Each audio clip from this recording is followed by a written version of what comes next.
Хәзер барсы хакында да тулырак бу атнада хакимият йортында район советының чираттагы утырышы сессия булып узды.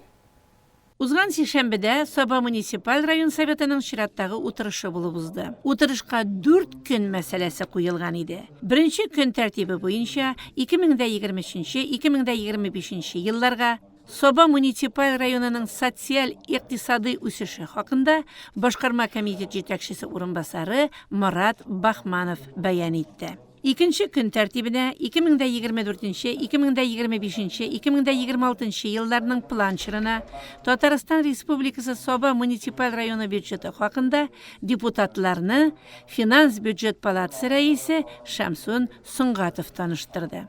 Шулай ук утырышта Саба муниципаль районы уставына үзгәрешләр һәм өстәмәләр проекты хакында да сүз барды. 4нче көн тәртибе 2024 елга фаразланган районыбызның бердәм заказчы хезмәте муниципаль унитар предприятиесен хуҗалык җәмгыятенә үзгәртеп куру юлы белән хусусилаштыру планын программасын раслау турында иде.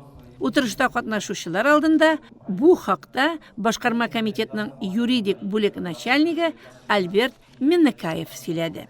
Шулай ук Саба муниципаль районының балык булмаганнар белән эшләү һәм аларның хукукларын яклау комиссиясе составына үзгәрешләр кертү хакында да бәян ителде. Депутатларны бу хакта башкарма комитет җитәкчесе урынбасары, комиссия рәисе Марат Кәримов таныштырды. Шушының белән утырыш үзенең эшен төгәлләде.